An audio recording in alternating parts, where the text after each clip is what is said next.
Anabolisme des triglycérides.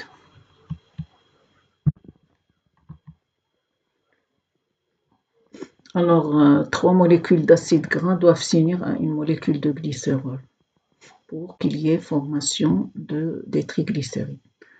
Alors, la synthèse comporte 3 étapes. D'abord, la formation de l'acide phosphatidique, puis déphosphorylation de ce dernier en diglycéride et en troisième lieu, donc estérification de la dernière fonction alcool du glycérol. Alors, pour la formation de l'acide phosphatidique, nous avons 2 acyl-CoA qui réagissent sur le glycérol 3-phosphate pour donner l'acide phosphatidique. Et la deuxième étape, c'est la formation du diacylglycérol ou du diglycéride. C'est le résultat des départs de groupement phosphate de l'acide phosphatidique implique formation de triacylglycérol ou triglycéride, c'est-à-dire que le diacylglycérol réagit avec un acyl-CoA pour donner la triglycéride. Un acyl-CoA transférase est donc nécessaire pour ces réactions. Alors, les triacylglycérons sont libérés dans le cytosol sous forme de gouttelettes lipidiques ou dans la lumière du réticulum endoplasmique. Dans les adipocytes, ces gouttelettes fusionnent et migrent vers les grands globules lipidiques centraux. Dans les cellules hépatiques et intestinales, les triacylglycérols sont enveloppés d'une couche de protéines donnant des lipoprotéines. Tel est le cas des kilomicrons et des VLDL. La régulation de la synthèse des acides gras. Le surplus des acides aminés, des glucides ou des lipides est converti en acides gras via l'acétyl-CoA. L'enzyme clé de la synthèse des acides gras est l'acétyl-CoA carboxylase abiotine, qui catalyse la formation du mélanyle-CoA. Il est stimulé par déphosphorylation catalysée par la protéine phosphatase activée par l'insuline et inhibé par la phosphorylation par la protéine kinase A sous l'action de l'adrénaline et du glycagon. Donc ceci revient au fait que l'insuline stimule la lipogénèse et le glycagon stimule la lipolyse. Une seconde enzyme mitochondriale, la pyruvate carboxylase, qui est activée par l'accumulation de l'acétyl-CoA, intervient pour fournir l'oxaloacétate nécessaire à la formation du citrate qui assure le transport des radicaux acétyles de la matrice mitochondriale vers le cytosol, comme nous avons vu dans la vidéo précédente. Alors, le citrate, lorsqu'il s'accumule dans le cytosol, il devient un effecteur positif qui permet la structuration des oligomères inactifs d'acétyl-CoA carboxylase en polymères actifs, donc une régulation allostérique. Donc, le citrate, il active la lipogénèse. En revanche, le palmitoyl-CoA, forme active de l'acide palmitique à concentration élevée dans le cytosol, devient un effecteur négatif qui dépolymérise l'acétyl-CoA carboxylase et la rend inactive, et donc il empêche la bêta-oxydation. Alors, dans le schéma, la synthèse des acides gras est réalisée lorsque les glycides et l'énergie sont abondants et les acides gras sont rares. L'acétyl-CoA carboxylase est l'enzyme clé pour le contrôle de la voie sous contrôle allostérique et par modification covalente. Alors, donc comme vous le voyez, les acides gras sont synthétisés à partir de l'acétyl-CoA. Donc, le citrate et l'insuline sont donc des stimulateurs de l'acétyl-CoA carboxylase, donc pour qu'il y ait l'hypogénèse. Et donc le palmitoyl-CoA, l'AMP, le glucagon et l'adrénaline donc sont c'est-à-dire qu'ils ne stimulent pas la lipogénèse, au contraire, et c'est ça, ils stimulent la lipolyse. Donc l'acétyl-CoA carboxylase est inhibée par phosphorylation par une kinase AMP dépendante et la phosphatase Par contre, est sous contrôle hormonal, désactivé par le glucagon et activé par l'insuline.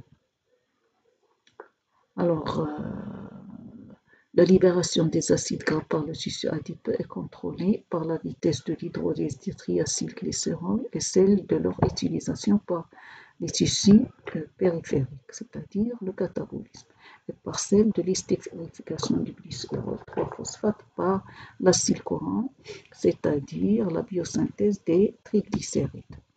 Alors pour la régulation allostérique, dans le foie, la bêta-oxydation et la réestérification des acyl-CoA sont possibles.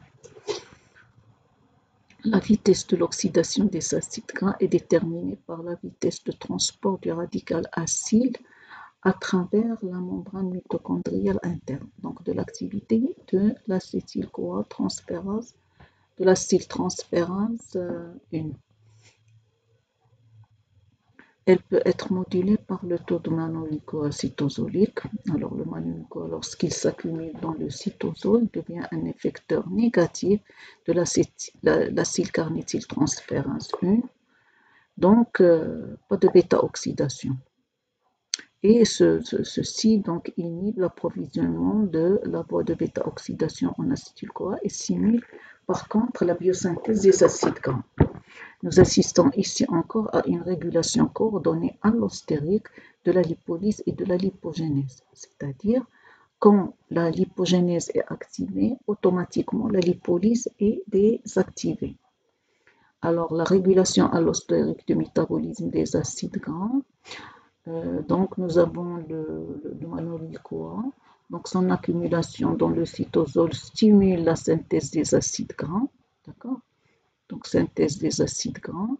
Par contre, elle inhibe la dégradation, c'est-à-dire la bêta-oxydation, en inactivant l'acylcarnityltransférase 1, c'est-à-dire qu'elle empêche donc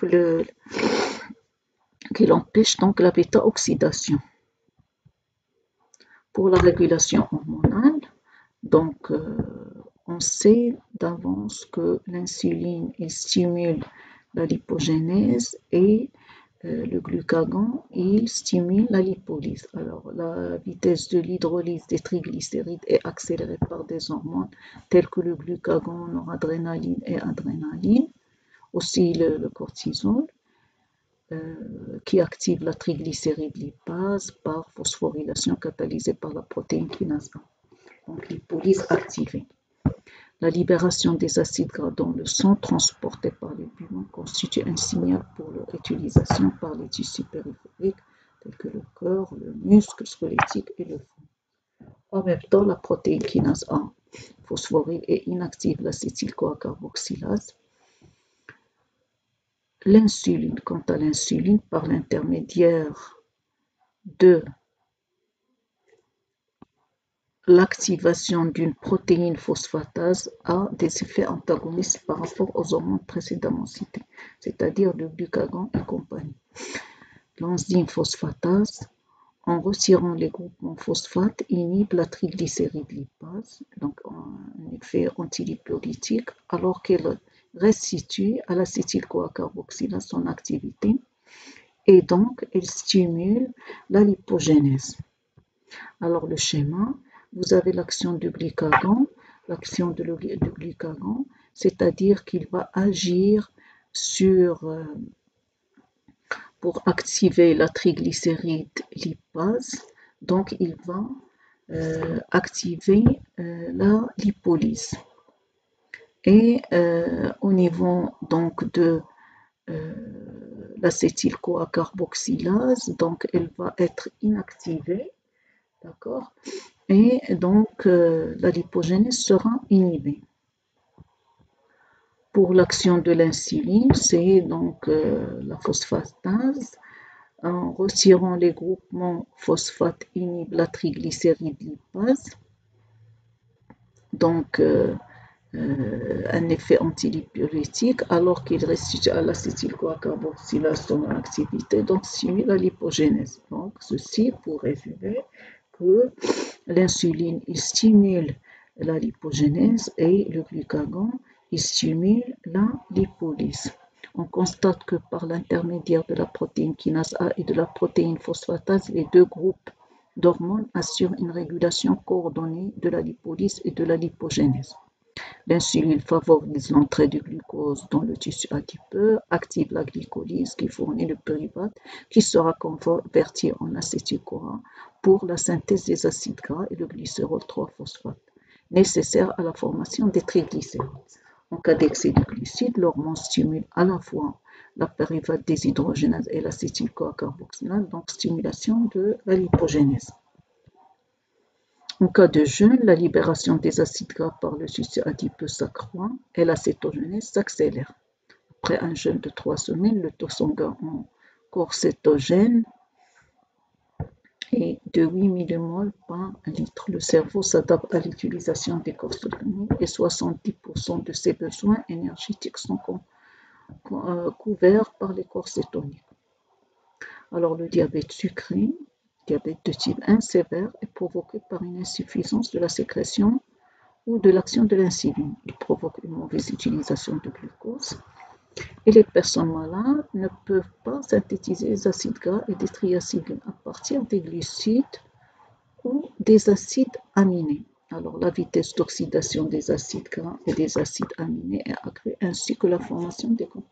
Ces malades perdent donc du poids. C'est tout à fait normal, il n'y a pas de lipogénèse. L'insuline stimule aussi la synthèse du cholestérol et active les protéines phosphatases aussi bien dans le foie que dans les adipocytes. Et dans ces conditions, le 3-hydroxy-3-méthylglutaryl-CoA, HMG-CoA réductase, activé par des phosphorylations prédomine dans les cellules hépatiques et oriente la synthèse vers la synthèse du cholestérol, alors que la lipase est inhibée dans les adipocytes.